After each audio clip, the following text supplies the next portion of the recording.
Hello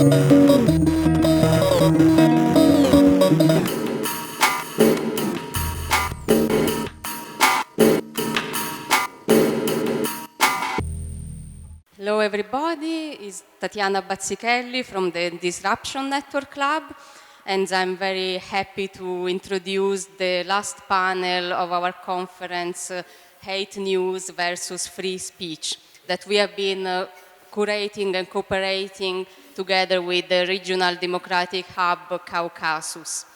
I have here two speakers from Berlin, and two are in Georgia. And I'm happy to welcome the speakers in Georgia, Giorgi Tabagari and Nino Danelia. And then also really welcome here Josephine Ballon and as moderator Azadê Peşmen. As the panel before, we are experimenting with our formats, so we will have presentations that are live streamed from Tbilisi, and also here in Berlin, we are at the Kunstquartier Bethanien. The audience is online and is following us on streaming. So you are also really welcome to interact with us and ask questions when will be the moment. There is a chat that you can find at disruptionlab.org, where you can already prepare your questions and follow us and interact with the speakers at the end. Now I would like to introduce our moderator that will introduce the speakers. Azadê Peşmen is a multilingual spoken word artist, journalist and presenter and dancer. They studied political science in Potsdam and Sao Paulo and historical urban studies in Berlin before completing a traineeship at Deutschlandradio. Azadê works as a freelance journalist for Deutschlandfunkkultur, Zeit Online and Missy Magazine, and as a content coordinator for the podcast platform Podimo. So now I leave the word to Azadê to introduce the panel Hate Speech and Human Rights. Thank you.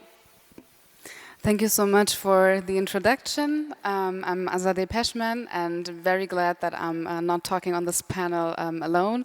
Here in Berlin with me is Josephine Ballon, who's a lawyer and the legal head of Hate Aid, which is a counseling center for those who are affected by digital violence.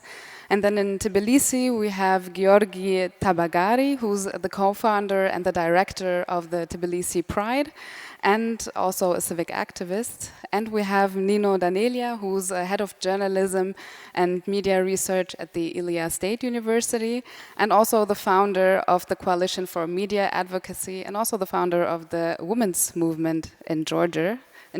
So welcome, and I'm very happy to have you, at least digitally, here. And as Tatiana already said, we do have a live chat, so you can put all your questions in it that you want to ask the panelists. But before we get to the discussion, we will have 3 presentations of each of you. And we will start with a presentation by Giorgi Tabagari, as I said, co-founder and director of the Tbilisi Pride, and he has worked for a number of local and international organizations all over Europe, mostly focusing on media, queer human rights, and EU affairs. And Giorgi has gained his master's degree from the College of Europe, and his professional interests are mainly in queer human rights, the EU external relations, and the European neighborhood policy. And I'm very happy to hear your presentation right now. Thanks. Thanks a lot. Well, it's an honor to be part of this panel, and it's also a challenge to open it because there's a lot to say, and I'm sure the other panelists will cover a lot of interesting aspects of the topic. But I will be talking mostly about the LGBTQI rights in Georgia and the perspective and the challenges that we are facing vis-a-vis to hate speech. And I would like to before moving to the actual topic, I would like also to briefly mention what is the legal situation for the LGBT people in Georgia. And if we look at the perspective that Georgia had to go through in the past decade, and the path to the European integration, and the legislative changes that the country had to make, according to ILGA Europe, which is an umbrella organization for LGBTQI organizations in Europe, Georgia scores somewhere in the middle, pretty much doing better off legislatively than compared to some of the EU member states when it comes to anti-discrimination legislation. And that primarily happened because of the conditionality that country had to deal with in respect of the integration to the EU and the association agreement. So because of that, the country had to adopt anti-discrimination law, and the rights of the LGBTQI people on the paper is protected better off than some of the Central and Eastern European countries even. But when it comes to the actual social situation and the social acceptance of LGBT people, we are not doing on the same scale as the legislation is in place in the country. And this also like replicates to the issue that the government of Georgia has not been doing much in terms of the positive responsibility to tackle homophobia and transphobia in the country. They've been merely, as I mentioned, the legislative changes. The criminal code has been expanded and included the sexual orientation, gender identity, as well as a hate crime law is in place now.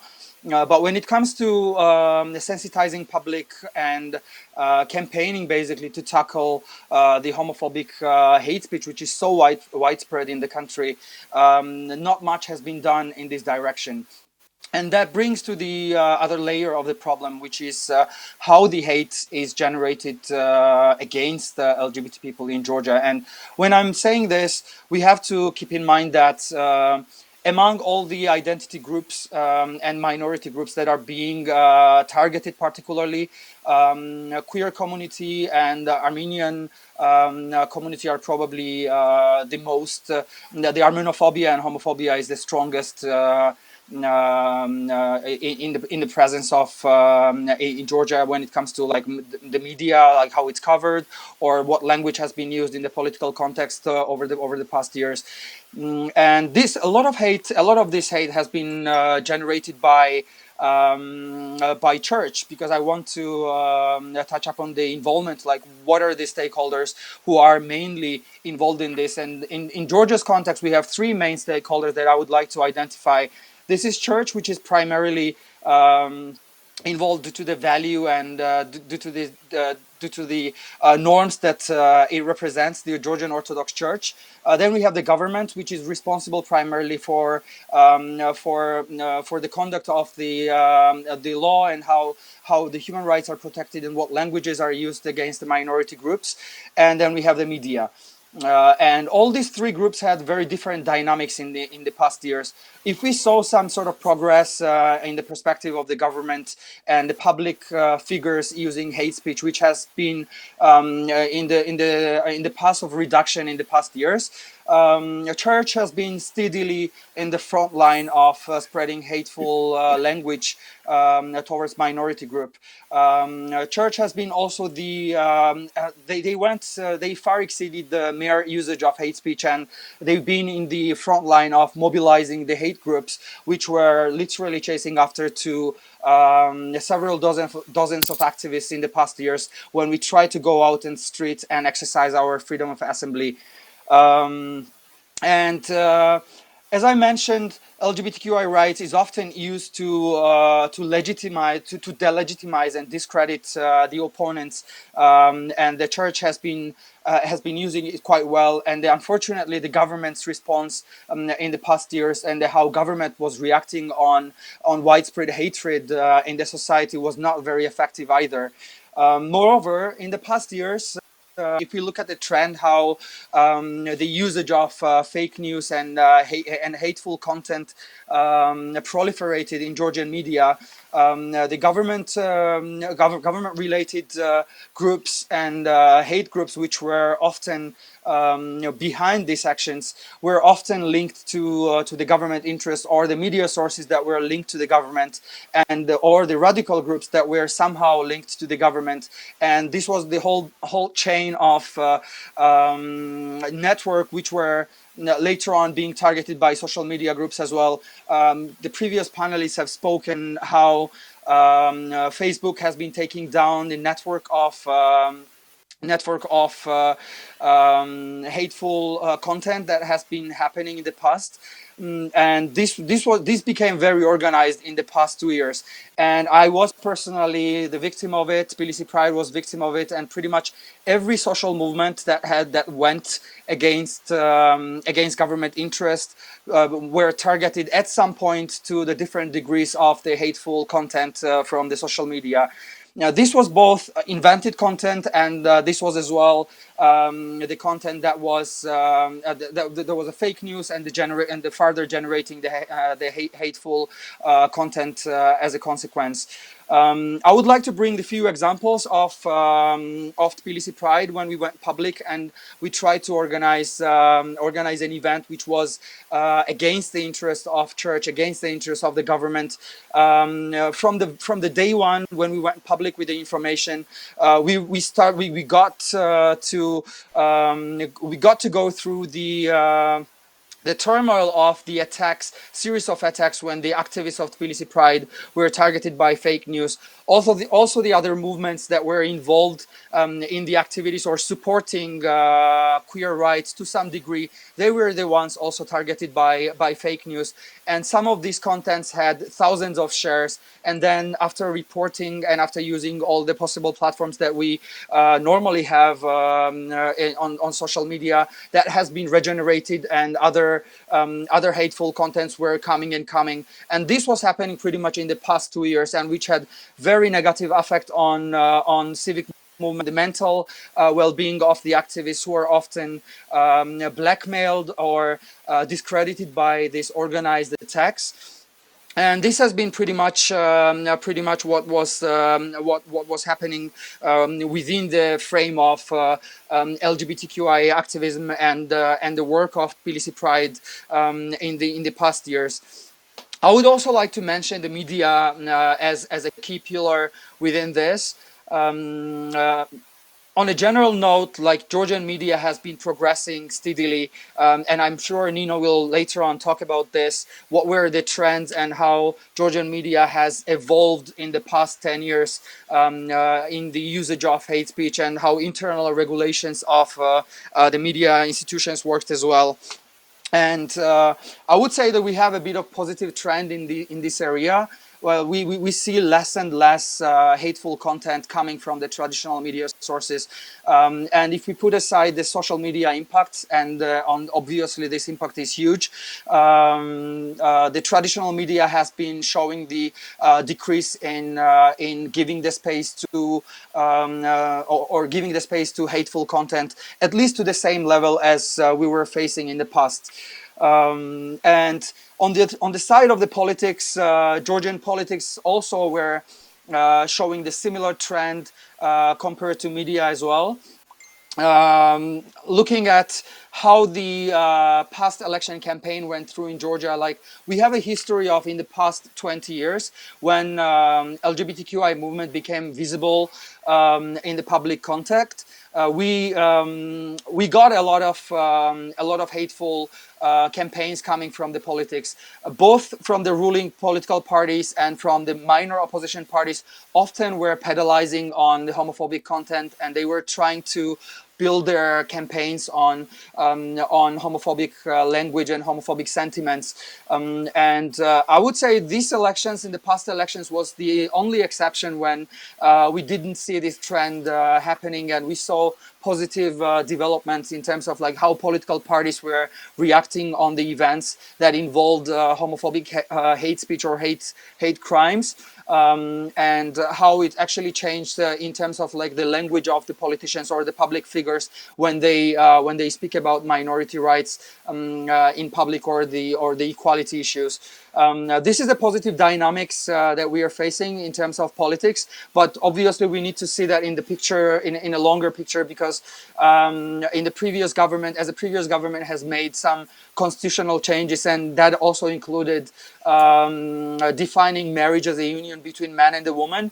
There is also not much of the issues left to campaign against LGBT rights. So that could be also part of the reason why within the past elections we didn't see that much of the homophobic content from the political groups.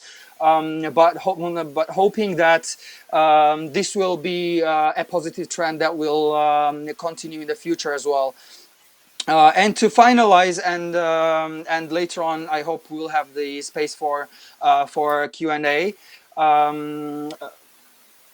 It's obviously a problem for the hate speech is a huge problem for the activists, for people who are being targeted, and often the bullying and the homophobic content and the hateful content that we see on social media, and our relatives and the people who know us also see the same content. It's very hard to operate in the system when pretty much the entire society is against you, and you see this vivid hate coming from the social media platforms, which harm to the work that you do, and it harms the motivation and the mental health of the activists who are being involved in this. And the very, very alarming trend is that if you are using it very organized way against the activists and against the social movements, then normally the methods that we deploy and try to counter manage those hates that is coming so much from social media, because of the higher ethical standards that we have to carry when we work. Usually some of the methods are not being effective, and we are now in the process to all of us basically to come up with effective mechanisms that will counter this hate that is coming from the social media. And I hope this conference also is a part of this general process that we have to all do to live in a better world where less of a hate language will be used for against minority groups, against activists, and against their opponents.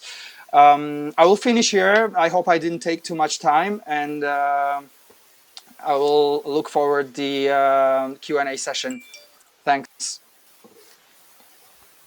Thank you so much for this insightful presentation. I'm sure that we will have a lot to talk about in the Q&A section afterwards. But we will continue with the next presentation held by Nino Danelia. And Nino is not only a professor at the Ilia State University, but also an invited professor at the Caucasus School of Journalism and Media Management, and the author of several research policy papers and handbooks on Georgian media, and has more than 15 years of experience of teaching journalism and mass communication. So I think it's very, very interesting, your angle that you have on this topic, and let's hear your presentation. The screen is yours. Thank you very much. Thanks for giving me the opportunity to talk about the main challenges concerning hate speech, its manifestations or its effects in fragmentation and radicalization of the society, along with the due respect to freedom of expression and freedom of media. I would not share much the optimism of Giorgi. However, I do agree that media itself, like journalists, improved in that direction. However, whenever they provide the floor to politicians or church representatives or far-right groups who use hate speech and hatred language, then the media itself became the provider of hate speech itself. I'm very sorry, I'm hearing my echo, and it's a bit disruptive. Thanks a lot. So Georgian media landscape is mainly described as robust, competitive, and pluralistic, but highly polarized, with television channels being aligned with one political party or another. According to the most recent public opinion polls, television still remains the main source of news and information for the majority of the country's population, and quarters say they prefer the internet and Facebook in particular. As you can see, the Facebook is one of the most popular social networks in Georgia. 81% of the citizens using social networks say they use Facebook. That often becomes a platform for hate speech and, unfortunately, identity-based violence that I would address a bit later.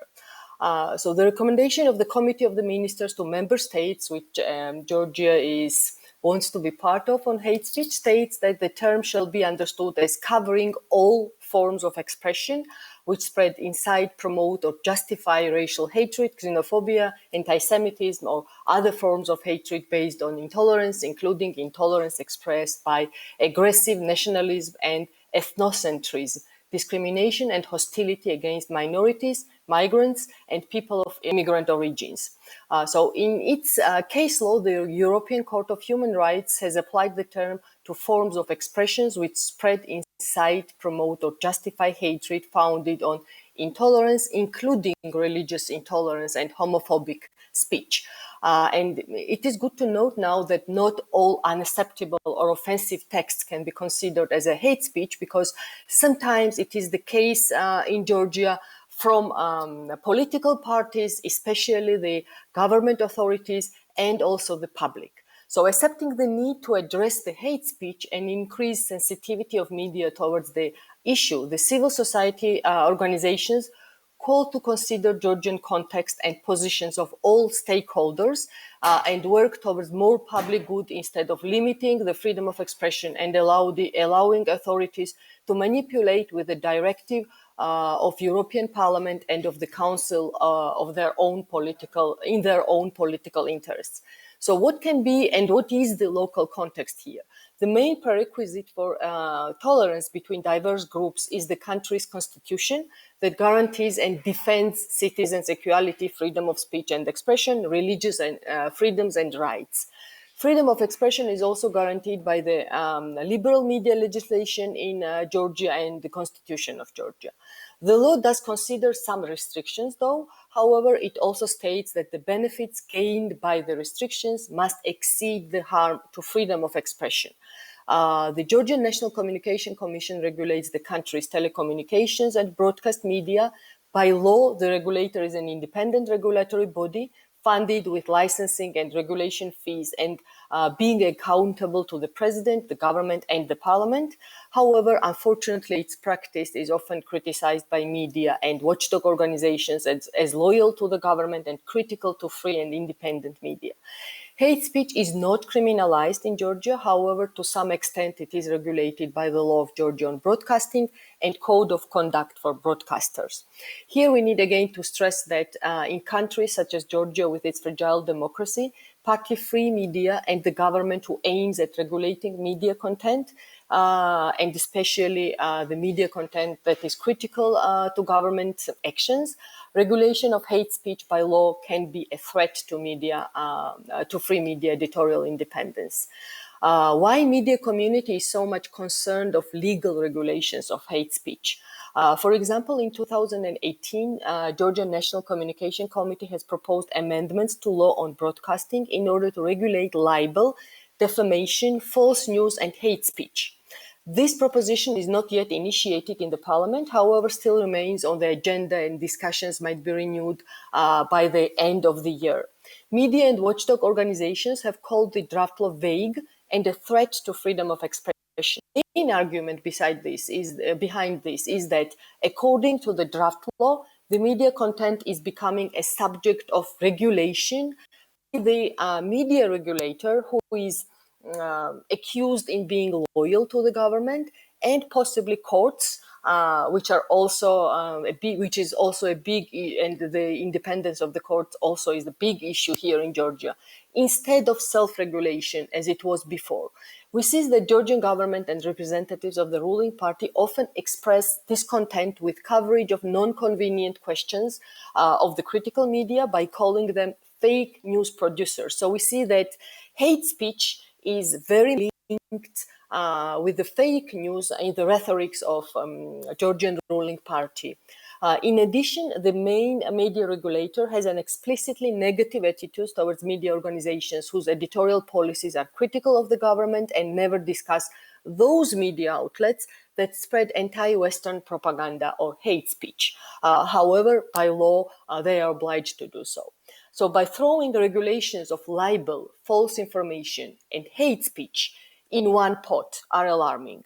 And media and civil society organizations are concerned that these amendments will allow the committee to pressure the critical media and limit freedom of expression. However, the field of professionals wish the professional standard of media content to improve, and they see the opportunity strengthening the standards and ethical norms of Georgian media in strong, independent, self-regulatory mechanisms and professional training and education of journalists, and not in regulation outside of media systems, because then it can become the intervention into the editorial independence of media. So I would cite very briefly the article of Georgian Charter of Journalistic Ethics. The article says that the charter says that journalists must under the danger of encouraging discrimination on the part of the media. Therefore, they must exert every effort to avoid discrimination of any person on the basis of race, sex, sexual orientation, language, religion, political and other national or social origin or any other grounds. So any individual, including state authorities, politicians, church representatives, everyone can appeal if they see the violation of any of these norms in media, and the charter will discuss and provide the opinion whether the charter was, the ethical standard was violated or not. And this is very important to move in that direction of strengthening the self-regulation mechanism instead of giving more leverages and to the state authorities, which are not well grounded in democracy and understanding of freedom of media in general. In most of the cases, the hate speech that can cause fragmentation and radicalization of the society and even violence, and some examples of it, is identity-based violence. So identity-based violence, as Ferguson noted, violence based on hatred against an individual or a group for their identity perceived by the perpetrator. Extremists also includes not only activities, but also beliefs and attitudes that support or use such violence in order to strengthen its political or religious beliefs. Such behavior characterizes anti-liberal groups in Georgia, sometimes identified as ultra-radical groups who deny the very idea of equality and perceive equality as a threat to their own dominant ethno-nationalistic identities. This is the reason why they try to present equality as a deviation from the norm and try to marginalize and expulse minorities from the public sphere and thus retain their dominance. So as Ralph Sockman have noted in his very famous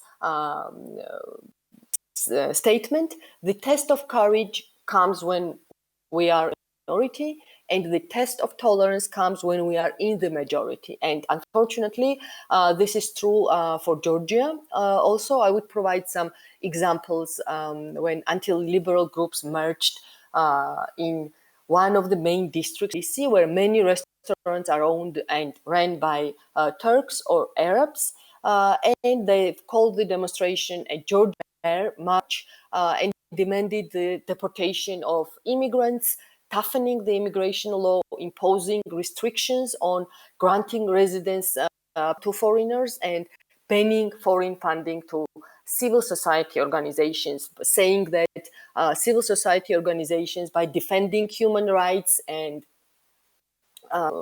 freedom of speech, are agents of Western foundations and in the Western states.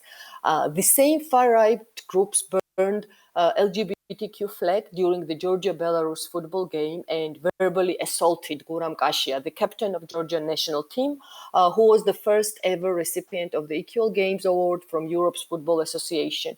He was given the honor after wearing a rainbow armband at a game for his team in Holland as part of a league-wide anti-homophobia campaign.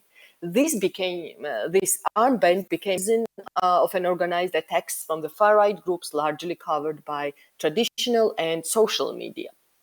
One more example is the physical assault against a journalist, prominent political talk show anchor, when he made a joke and had mentioned Jesus Christ in that context. They said the journalist has insulted religious feelings, and this notion of insulting religious feelings is something that is heavily used and distributed among not only church and far-right groups, but also the ruling party representatives who express more conservative and religious feelings. And they wanted even to include this notion in the law, but fortunately, with the help of activists, freedom advocates, and in general human rights activists, now we don't have this law, and the amendment was not discussed and translated into the law. So what is interesting for us is that these groups have certain links to Russia, and our previous panelist Misha Benidze discussed very well what are the links and how that to Russia with the help of local civil society organizations and also the recent research done by Facebook, who find out these links and try to shut down the Facebook pages who were distributing hatred. And as I say, this hatred is very often linked to the fake news. As we see, the Kremlin uses information and communication channels and spreads disinformation and propaganda. And social media can be one good platforms for type of disinformation, I would say. The fact that I'm not covering hate speech used against the candidates and parties during the elections, it is still worth mentioning that recent parliament and presidential campaigns were accompanied with the mobilization of online and offline hate speech campaigns against states and tried to gain more using xenophobic, especially Turkophobic, homophobic, integration, and anti-Islam expressions. However, it is worth noting again that 2020 campaign was less,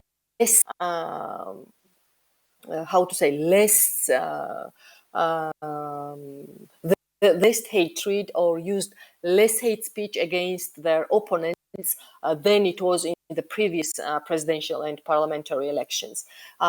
And civil society organizations are very closely following the process, and they call the state authorities and politicians to stop using hate speech in their public speeches because it may facilitate to incitement or justification of hatred founded on intolerance and identity-based violence that can rise the society even more.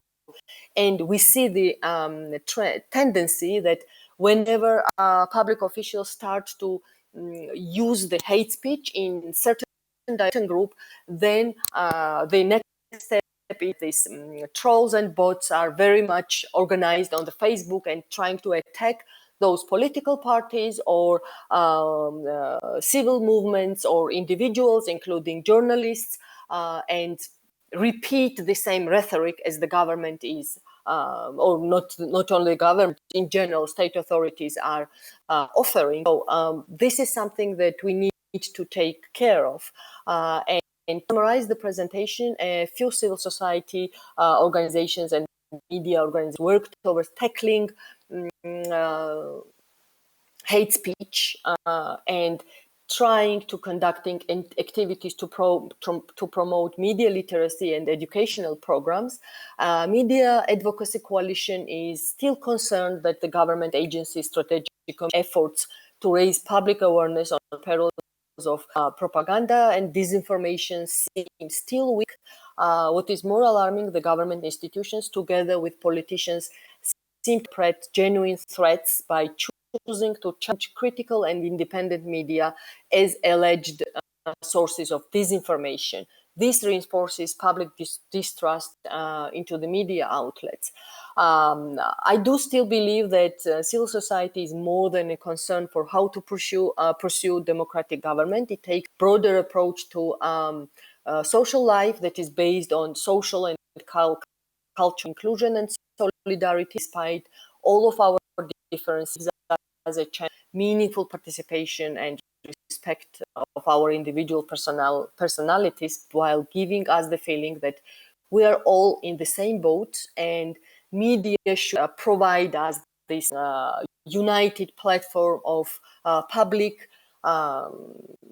discussions and free speech by hate speech, not only because it is prohibited somewhere in the law, but because of their accountability to the public and because of high professional standards and high ethical norms. I will now and leave ground for questions. I could not cover a lot of things, including, for instance, hate speech that is used hugely, heavily against and especially from the church representatives and far-right groups who still are trying to, the very, very like heavy case, when they still try to find the reason in femicide.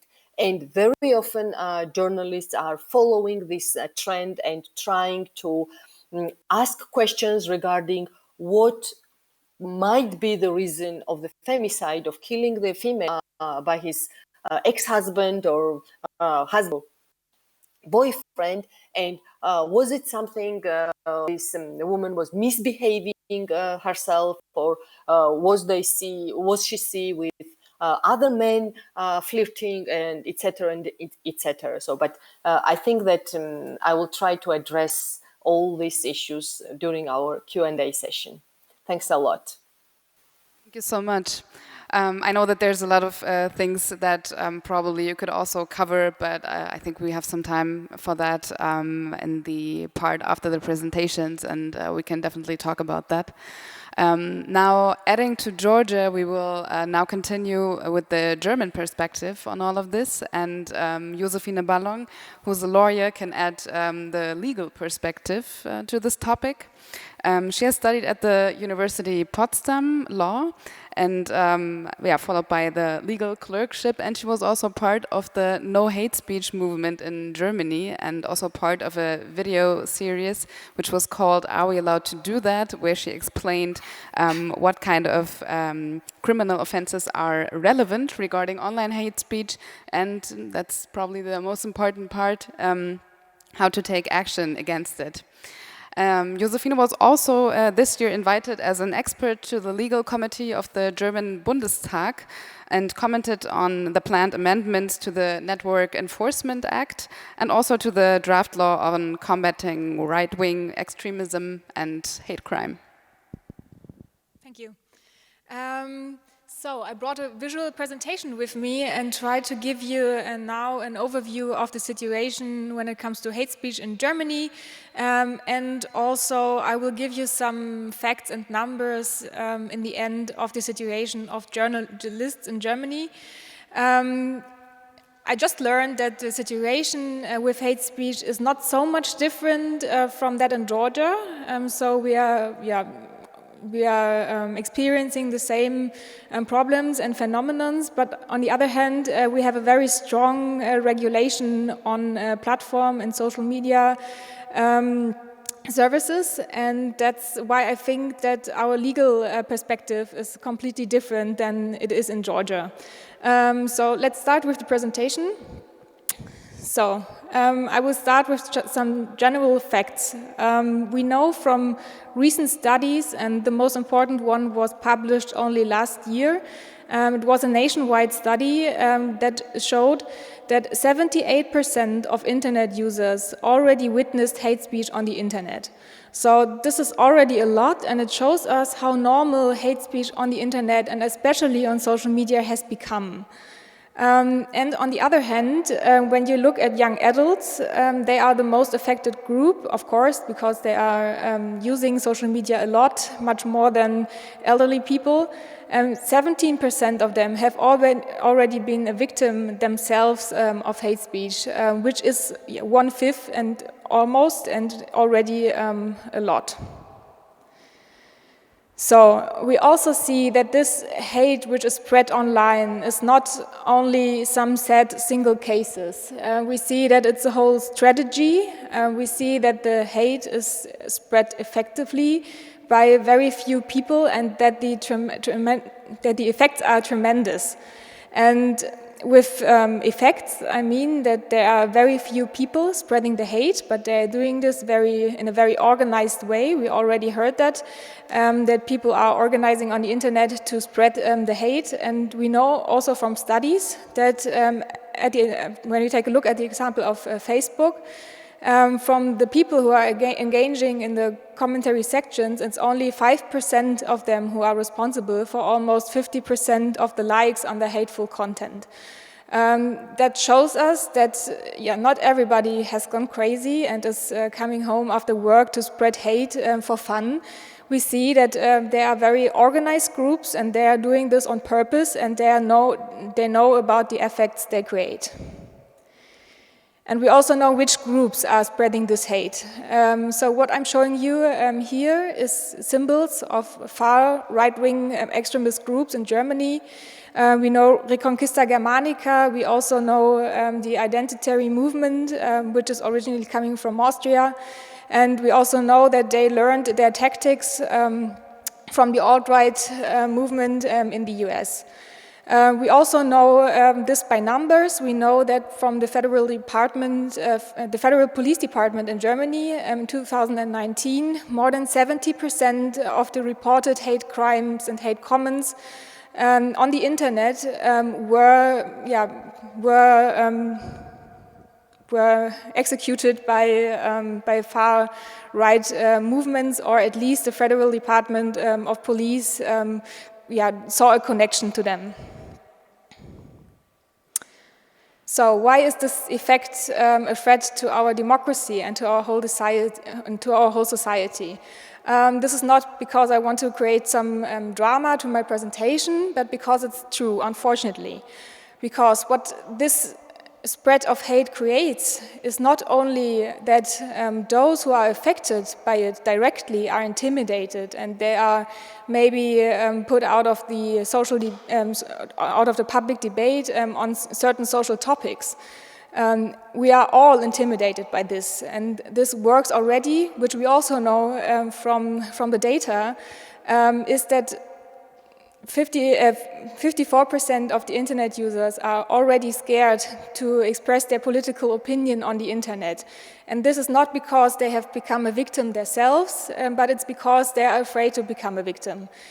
This is more than half of the people, and I think this shows how dramatic those effects are already, and how worrying this must be to everybody of us, because when we are not allowed to express our political opinion, or we do not dare to express our political opinion because we're afraid of the consequences, and we know that if we experience the consequences of it, we won't find some help, or we won't find protection of this, then the internet is not a safe space for both sides anymore, and we only have freedom of speech for one party, the one who's very organized and doing this on purpose. That's why, we have a threat to our whole democracy here, and it's very important to do something about it. So that's why Hate Aid is trying to fill this gap.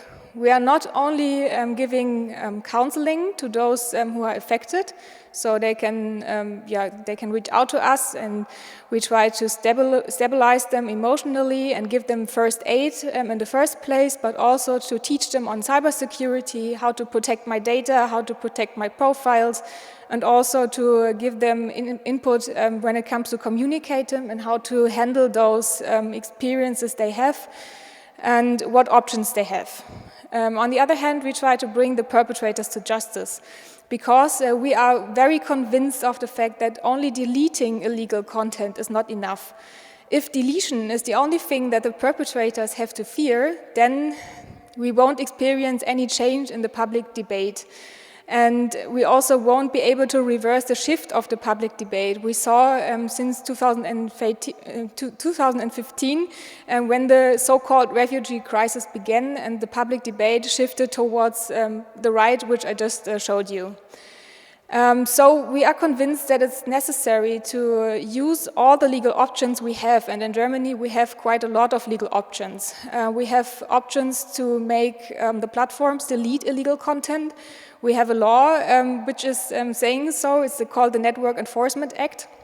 We are still trying to improve it, but it's the situation we have right now is the first step in the right direction, you can say. And on the other hand, we are encouraging those affected by online hate speech to pursue also their personality rights directly towards the perpetrators. This is also very important to us. On the other hand, we also try to create public awareness, not only in civil society, but also in front of public service and especially law enforcement. For us, it's very important to reach out also to those people who are responsible for tackling this problem from a legal side, because we think that it's necessary to work together and not only to blame the other side for making mistakes. So, thank you for your attention. I will promise you some details on the situation of journalists, which is actually not in this presentation. I don't know why. Just give me a second. Okay, just let me sum it up without the explicit numbers. I can tell you that the situation in Germany for journalists has become equally, or has equally worsened. As I just explained now, they are equally affected by those right-wing groups I was just talking about, because they are trying to intimidate journalists. Especially because, as we all know, they have a very important role in our democracy, and they are very important for giving information to society. And we all know the discussion about fake news. We have the same here in Germany. It's called Lügenpresse, slightly different, but it also has the same effects and the same meaning. This is a huge problem. We see that journalists are very threatened on social media, and most of them experience the threats on social media, but also via email or personal messages. And they are not only receiving hate speech and criticism, which might be completely okay, but they are also receiving serious death threats, which is a problem, and many of them feel already threatened. And many journalists already do not dare to comment on certain topics, as is maybe the refugee topics or migration in general, because they know what will happen if they use their clear name for covering such topics. So this is a situation we are looking at with worries, but we also see that some action is taken already. We know that some journalists are already supported by their media agencies or whatever they're working for, and trying to be supported from a legal perspective. We also try to do this job because we think it's very important for journalists that they are able to cover any topics which are important for our society. And we also know that from this shift in the public debate, which I was just talking about, the shift towards the right, it's also having consequences on the whole public debate, since journalists are looking very closely at which topics are interested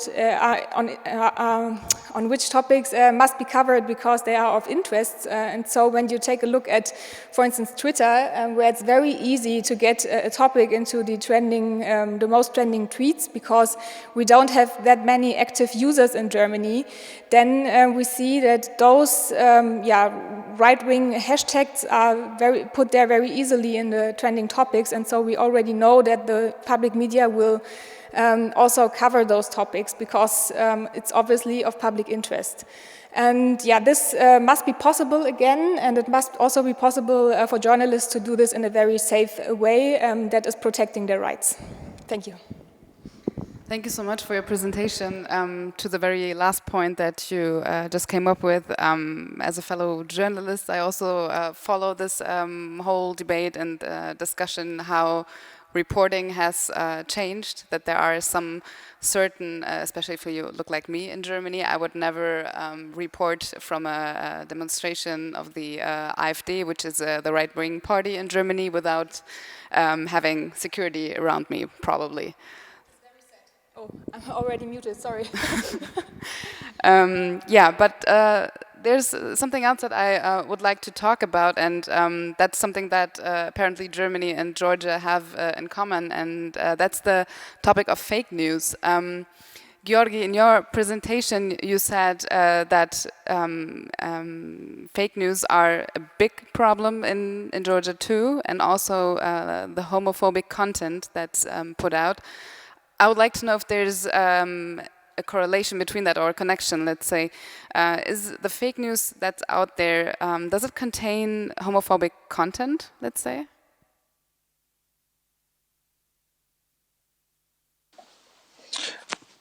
Well, thanks for this opportunity so I can clarify on that. Yes, the answer is in the past 2 years, from what I've been observing.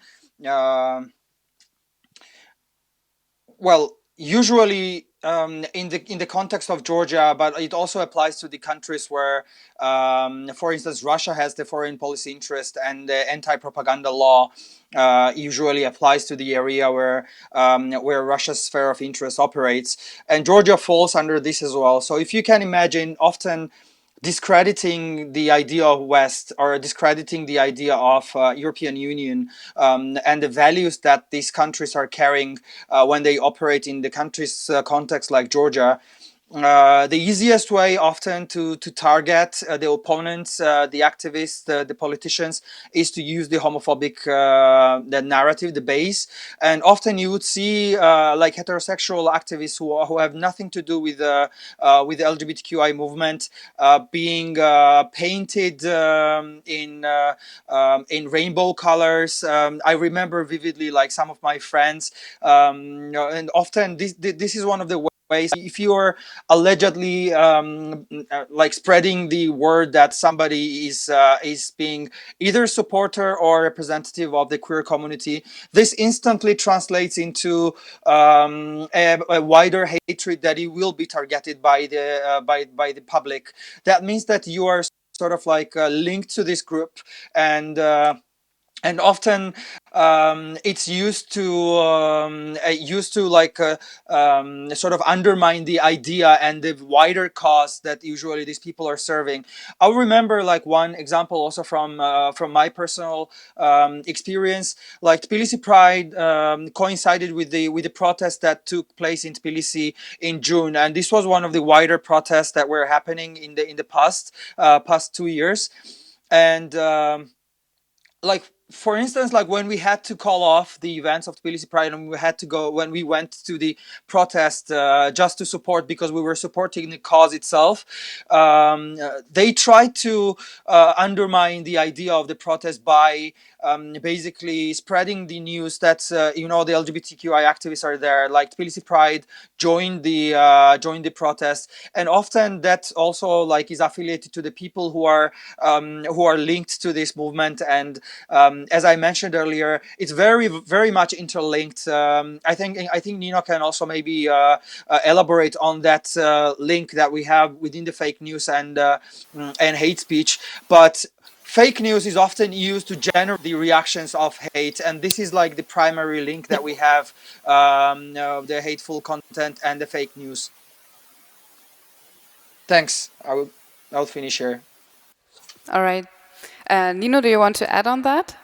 Yes, just very few sentences. It needs to be more researched, but what is very obvious, which is on the surface, somehow the hate speech, fake news, and the topic of Russian occupation are intervened and linked very tightly to one another. Georgi mentioned the protest and the anti-occupation movement in Tbilisi. And I remember that exactly because that was the day of when Tbilisi Pride was scheduled, some of the protesters, including me, we just tried to use this day and express our solidarity. So we put the flag of Tbilisi, of LGBTQ movement, and we took the flag, hold it, and took the photo by expressing our solidarity to Tbilisi Parade while being at anti-occupation movement. And this photo is my most shared one, with a very much offensive quotes, and all these anti-occupation movement members, they were offended by saying that we are the biggest supporters of gay rights in Georgia. And even there was one day, it was 8th of August, when Georgian March somehow surrounded the activists, and we had to be there whole night surrounded by Georgian March, saying that they need to kill us, or try to make us to leave the country, etc., because we represent the LGBT rights. And they were trying to pray to seeing the I don't know how to say exactly the church songs and etc. So, and from that perspective, like what is the Russia using? So how the propaganda works? It's not something that is invented from Russia side, but it used the local arguments or disagreements between societal groups, and so looking at the perspective that far right groups and anti-liberal groups are itself strong enough in Georgia to try to influence public opinion.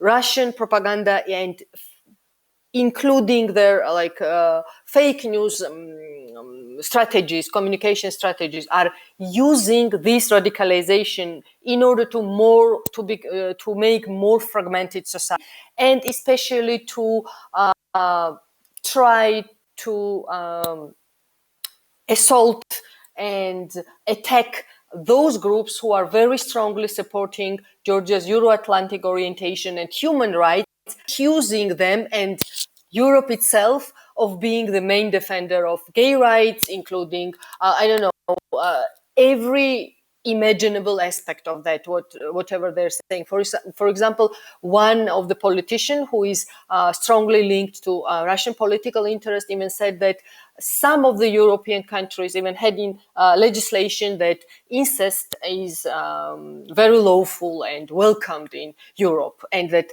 family values mean nothing, and etc. and etc. So this is something that these groups are using by inventing false informations, attacking the values and value systems, and this is that we should somehow resist, but not by laws. And again, I'm not against laws. I'm against the laws in the case where government is not very strong in democracy and democratic practices, and also courts are not independent. So we have many these problems that cannot help democracy to develop. So in this case, we need to put the burden more on the self-regulation, education, media literacy, like more on the side of the society itself. However, I do understand that those main pillars, as Giorgi mentioned, heavily influence the public opinion formation. Now, talking about self-regulation that you just mentioned, Nino, you also said in your presentation that for media broadcasters, they don't really, there's not a law of not spreading hate speech, but there is like a code of conduct. So if people don't follow, if journalists or media broadcasters don't follow this conduct, are there any effects? I mean, are there sanctions, anything? There are not sanctions from the perspective of the government, or as I've said, this hate speech is not criminalized. So the only thing is that they are perceived as unethical, as violating ethical standard, bad professionals, not quality journalists. And if we are talking about journalists and especially professional media who want to be qualitative, to have high quality standards, they don't want to be associated with media which is violating these ethical codes.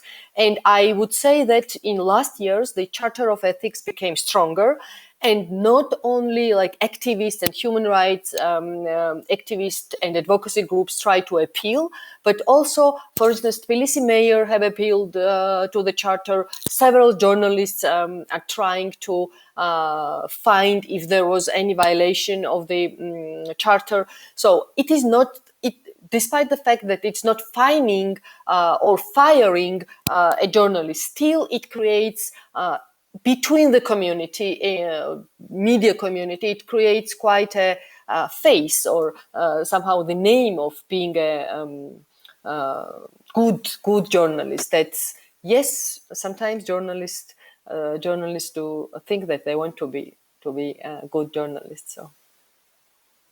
All right. In Germany, as far as I know, Josephine, you can correct me if I'm wrong there, but I think we don't have a we don't have a law of against hate speech. So basically, it's legal to have people on your television channel or at your radio station spreading hate speech, I guess. Do we need a code of conduct here in Germany? So I think we have journalistic standards in Germany, so journalists have to stick to those, but they are not applicable to social media and to user-generated content. They are not assessed by those journalistic standards. So when somebody attacks you on social media or on TV, on YouTube or wherever, then of course there are rights to prohibit this. So if it is a criminal offense, then it can be pursued as such. And on the other hand, we also have a very strong personality right compared to other countries. So that means when you are defamed or insulted, you have the possibility to go after the person himself and to do something about it. This is a possibility, and for social media platforms and other platforms who make it possible to publish user-generated content in a very broad way, then we have the Network Enforcement Act. This is obliging the platforms to make it happen that illegal content which is reported to them is deleted after 24 hours or 1 week. It depends on how illegal the content is, to say it in a very easy way. Then they are obliged to do so, and there are also sanctions if they do systematic violations of this rule, not for a single violation, but for systematic ones who are visible for the authority, you can say. So when I report to the authority, it's not enough in a single case, but if many cases are reported, then there might be consequences. Time, there has been a lot of criticism with this Network Enforcement Act, and what would you say? I mean, are the platforms always deleting everything after 24 hours or after 1 week? Is this really happening? No, it's not happening in every case. Of course, there are always cases that you have to fight about. But in general, we can say that our Network Enforcement Act is a very good first step. So it's a first try to do something about it. It's the first and so far the only law in Europe which is enforced like this. So there were other tries, but they were then unconstitutional, or they just have been installed there for like 1 week ago. And so we can say that from our experience, which we have is very valuable also for other countries and for Europe as a whole. And on the other hand, of course, there was criticism, because there is always the problem that we might harm freedom of speech the other way around, and that there are consequences which were not intended by the law. But we can see that so far from the evaluation, we don't see those very bad consequences for freedom of speech. And also that there are improvements planned to be enforced right now.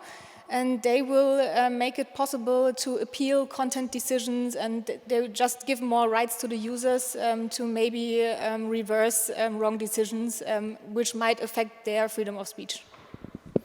Now, talking about hate speech, the platforms such as Facebook, Twitter, Instagram are usually criticized. And also, I think, Nino, you just said it in your presentation that over 80% of the people in Georgia use Facebook, and this is the most popular social network.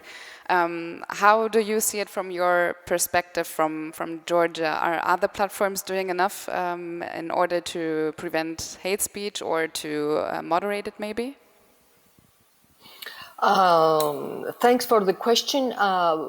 As we see in recent elections, the Facebook is taking very well care of hate speech and fake news during the election period, pre-election period, and the election day, and they are very well working and cooperating with local non-governmental organizations who are analyzing the social platforms and looking at the social pages of media and user-generated content, and then they ban and shut down those pages.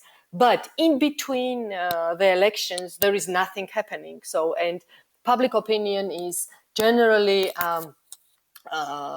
forming or developing during those periods. So I think that more should be done. And first of all, the cooperation between local civil society organizations, especially working on hate speech. And I'm mentioning all the time these things together because they're very strongly connected, interconnected with each other. So, and whenever or give them possibility to ban or cancel those pages. I understand that this is very, very dangerous area because again, I'm a fan of really free speech and free space for public debate, but we need to take in mind that though this kind of information with attacking people who differ from the dominant groups and offend them, insult them with hate speech, this deteriorates public opinion. This is not something that helps public opinion or helps free and healthy and fair public debate. So this is why I think that on one hand, Facebook and all these techno or companies or how to address them need to be more attentive what's going on in their platforms regarding hate speech and fake news in between the elections. And on the other side, we need to work with public in order to make them more media literate, right? And start only with trainings, which is not bad, it's very good, but have more systemic approach to that, starting from the kindergarten, school, universities, colleges. So the whole this lifelong learning experience, how people can identify who is well-sourced, credible, trusted source of information, which kind of not only the information as we're talking on Facebook platforms as well, which is harmful or offensive, and why it is offensive. So I think that more money and attention should be paid to education from that perspective, and this will lead for more educated society on one hand, and definitely we need to address individual cases of hate speech in the Facebook, since it is really one of the most used platform in Georgia. And I think not only in Georgia, I think in many other countries. So, for example, just let's put it like that. Nino, you I'm sorry, not Nino, Georgi, you are affected by hate speech and get a lot of comments on Facebook, for example. Is there an organization such as Hate Aid in Georgia where you can go to, like a counseling center, where you can get some help? Well, I mean, do you mean like psychological help or the help regarding reporting the case? Both, actually. So psychological counseling and also law enforcement, if it's Okay. possible. Sure. Well, well, to be honest, like I am I mean, not only me, but everyone who is involved in queer activism or being openly LGBTQI in Georgia has been through some sort of hate, whether that comes from offline life or online life. If you try to be vocal about the issues that you would like to speak, definitely we're gonna get some hate, and this hate can vary, like how public you are about this. I personally got used to that. What is the most problematic when it's harmful to the level of misinformation? To me personally, like hate, because the debate between hate speech and free speech is very. I've been following it for really long, and I'm still not decided what is the best for the society. Ideally, ideally the education base and self-awareness of the citizens not to use harmful language is the best, but like how do we get there?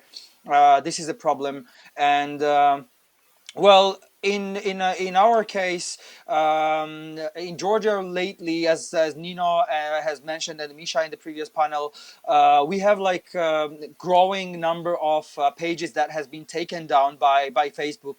And as it has been mentioned, Facebook is the major platform where political communication is happening in Georgia, like for the locals.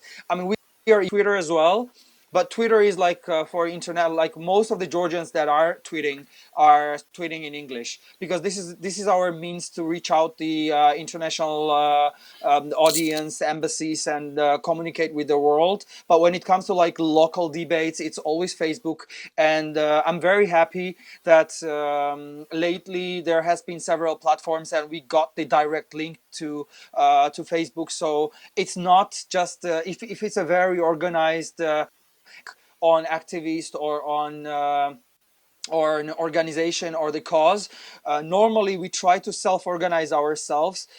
We try to report it as a group. There are like several groups on Facebook where usually people try to report it. We try to reach out our our connections throughout different means to Facebook, and this has been effective for the past elections that we've had. And I think the standards is improving when it comes to social media. It's just I mean, I also do not expect it to be perfect to the level that every hateful content will be deleted instantly, because this is unimaginable, and we won't be able to at by any means. But if there is an organized attack, then I think there are some leverages that we can employ to tackle the issue in some sort of effective way. May I intervene a couple of sentences? And I think Georgi would agree that the society also is trying to be more attentive to speech, because as soon as they see that any state authority or commercial organization or a far right group post something that is offensive to any group, Facebook users start to comment, to react, to do something to let the company or the state authority or the far-right groups know that they were not agreeing with them and they are not discontent whatever they are doing. So this, or I would say at some point we are organized. I think the Facebook community, I can quite understand that it can be just our bubbles, but still we see the organized reaction to the hate speech. And I think that this is something very good because it creates, at least at some part of the society, it creates the taste that something is unacceptable, something is bad, something is that we should not tolerate, and we should not be silenced, but we should talk and react and try to help other groups to give them voices if they are honest. And so in that perspective, I'm optimistic because this year was better than previous years from that direction. Well, at least one thing that was good this year, I guess. Thanks to COVID-19, this is an interactive event, and I hope that we have some questions on the internet. Yes, we do. This is were several smaller questions, but I think I can ask them all in one since they're quite related. So general question for all the panelists, like what do you think needs to be done? So solution-wise, what should we be pushing for? And then is there any value in considering fake news and hate speech and their crossover when we're working together on solutions? And specifically for Georgi in this sense, what can people do to support LGBTQI activists in Georgia?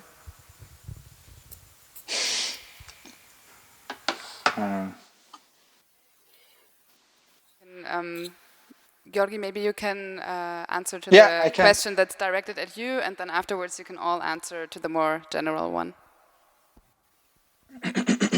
Yeah, I will start with the correlation. I do think there is a link, and I think it's so strong that and there more or less there is the same response that can be effective towards this, because the effect the joint work needs to be sort of like you can't one of it, like if you are not addressing the other. It's both like goes to the education and the awareness raising of the public. How do we address the widespread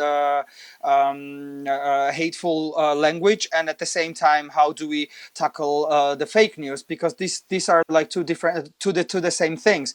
And like social media platforms are probably the most effective, as I mentioned, because they're getting direct link and raising also their awareness that we need to have effective mechanisms on place to operate faster. And because a lot of things, once the damage is done, it's really hard to get it back. Because if there is a hateful content for several days already on social media, then if you take it down after several days, the damage is done, and there is not much that you can do about this, whether it concerns on a hateful content or the fake news. It's the same. And as regards to LGBT activists and support, usually quite big international support and Pride network is quite full of solidarity and support. And I think when there is going to be the next events of Tbilisi Pride, or if you're following our work on social media, there is a lot of ways that you can help out. Not the activists, but the community, because like we are more or less empowered. We don't really need help to the same level as generally the cause that we are working for. Yeah. All right. And then we had a more general question on solutions, and maybe you can ask the question again, the more general one from the internet, because I'm not sure I said it right. Yeah, so solution-wise, what should we be pushing for? So what needs to be done? Maybe what's most important to be done first, and then specifically for Giorgi, what people can do to support activists there in Georgia and LGBTQ rights. All right, then let's take this more general question, starting with Josephine.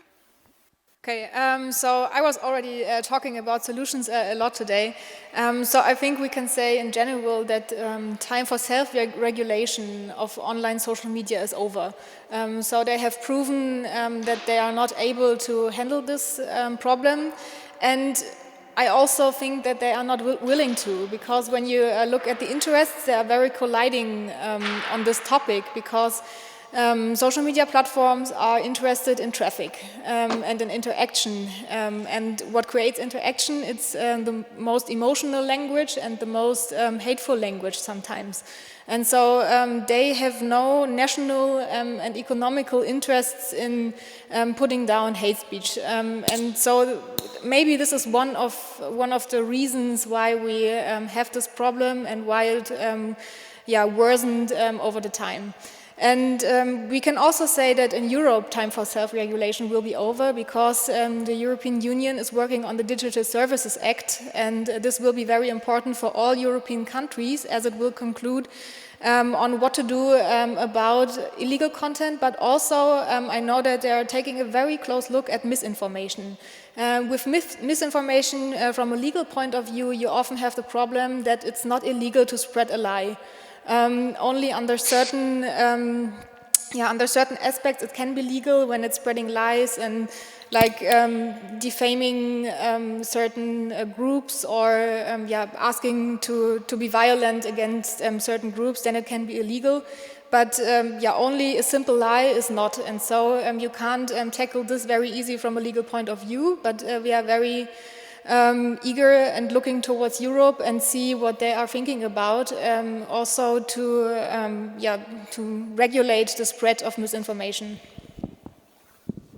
All right, Nino, maybe you can continue on the solution part.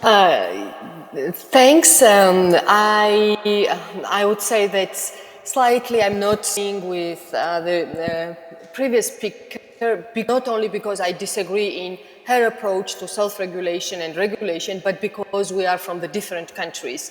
Like Germany is much better doing from the perspective of democracy, and government is much better doing from the perspective of democracy than Georgia's government is. So still, I would say that for the solution of Georgia and countries like Georgia with fragile democracy, it's better to implement properly the existing laws.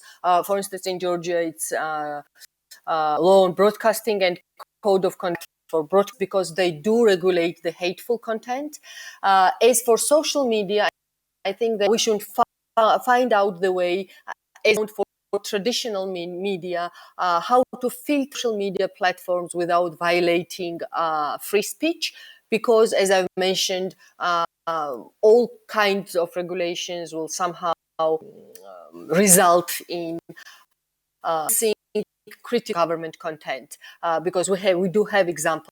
For instance, in Azerbaijan, 2 bloggers were imprisoned just because they used the picture of the caricature in their blogs of Aliyev, who is the ruler of the country. So this might happen in cities, and it is very, very dangerous for us to do so. And also we need to, again, as I've mentioned, educate public from the kindergarten age, in order to help them to understand what is the harm of hate speech and how they should distinguish credible information from false information.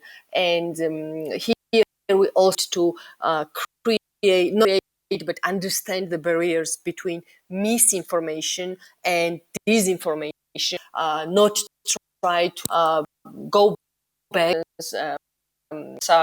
where kind of opinion was filtered, regulated, whichever opinion was Soviet Communist Party. It's not bearable in a modern democracy. So to look closer separately in countries, because Georgia experience of Germany is different from the experience of Georgia, and I would be very forced to represent more democratic country, but I'm not. All right. You emphasized the part of education and said that you just said education is very important, so people can, see the difference between misinformation, between information based on facts.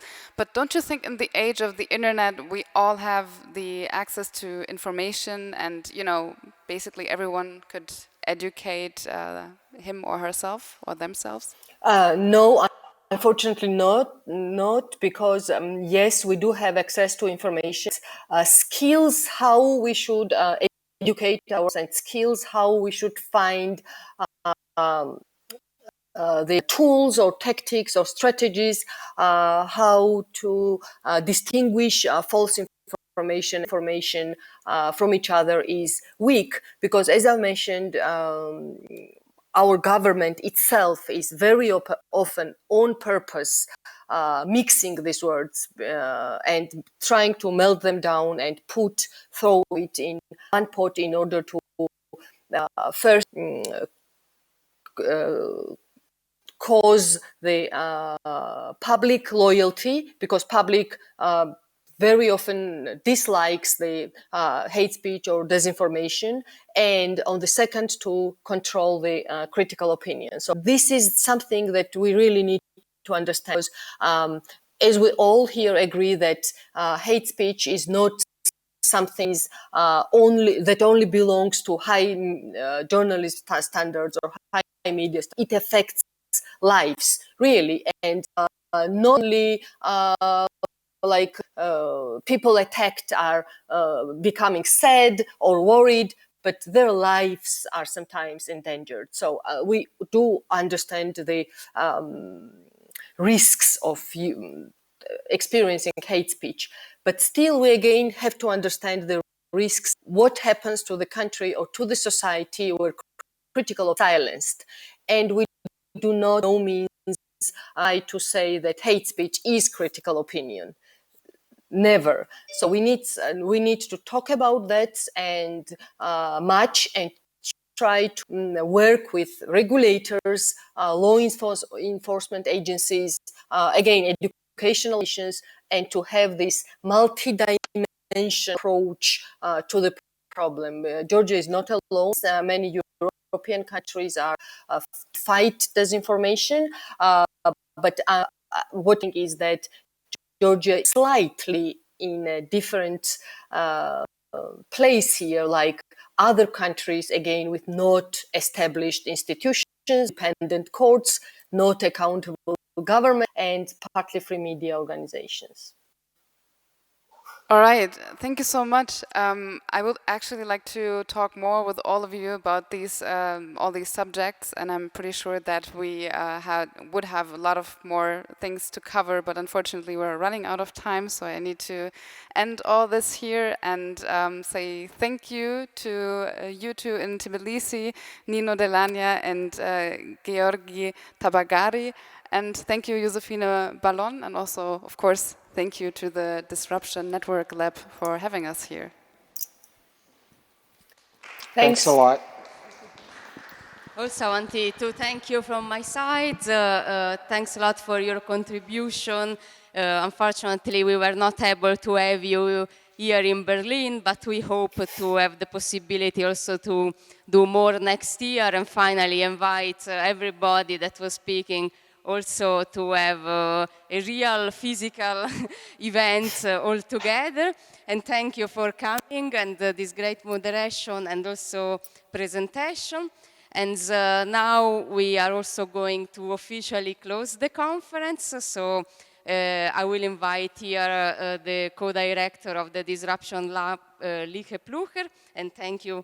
Then you are also free to go on the public side, otherwise it's too much time for you to be on stage. Thank you. And so we are now at the final moment of this conference and also of our project together with the Regional Democratic Hub. And we hope to go on next year. We are also already preparing another application together. First, I wanted to thank Maja Talakadzé for the great work that we did together. But before passing the word to her, I also want to pass it to Lieke, that is going to introduce what is happening tomorrow. Yeah, so tomorrow it's time for the final event of our collaborative project of this year, which is the workshop Anatomy of a Conspiracy Theory. So this workshop will be taking place online, and we will have participants from both Tbilisi and Berlin joining, as well as some people from other countries, since we're doing it online. So together with researcher and trainer Alistair Alexander, we will research and dissect several conspiracy theories from all around the world and try to understand what makes them work and why they spread so fast, but also how we can diminish their power and encourage fact-based narratives to challenge them. So this will be taking place tomorrow. If you're not signed up for the workshop, we will also record this talk and we will upload it to our YouTube archive later on. Yes, I also wanted to add that if you are interested more in the subject of misinformation and hate speech, in 2018 we did the whole-year program about these topics that was called Misinformation Ecosystems. This was divided in two conferences. The first was called Hate News, that has been also the inspiration to the current conference, and the second was called Infiltration, in which we were also analyzing the form of right-wing extremism in Germany and globally. So all these conferences are online. You can find them on our website and YouTube channel that you can access to disruptionlab.org. And now we also want to give the final thanks to Maja Talakadzé and the Regional Democratic Hub, and I will pass the word to her. Many thanks. Thank you, Tatiana, one more time. And it is almost the end of the project. It is time of many thanks to different people, I suppose. From our side, one more time, I would like to thank to German Federal Foreign Office, our partner organization Disruption Network Lab, and my colleagues who worked so hard in order to get the positive results for the project. I will go a bit in detail, and namely, I would like to thank a lot to Mariam Guazava, who was coordinating the project, Nana Gabilashvili for the public relations, for communication of all the stakeholders, Ketevan and Natia Tazalashvili, project assistants, who worked a lot for the trainings and for tomorrow's workshop, and Tam Tachelaya, a director of the organization. This is all from our side, and I would like to thank you one more time for all of you who were participated today's conference. Also, special thanks to the participants who were participated in the trainings, and they also will take will also take participation tomorrow for the workshop. And I hope you mentioned our planned project for 2021, and I hope we will have the possibility to work together again. Yes, many thanks one more time, and yeah, now floor is yours. Thank you. Thank you very much, and we will meet online tomorrow again. So this workshop is not live stream, but we will be record the introduction. So also if people want to know more about the genesis and anatomy of conspiracy theories, then they can watch the video later. And thank you again, Maja. We meet tomorrow with the people that have been registering to the workshop, but this is our last conference of 2020, and we will go on next year. We have, again, another program of many conferences and events. The first one will be in March 2021, and the topic will be about whistleblowing in the healthcare sector, so very actual topic. Thank you very much, and all the best. Thank you so much.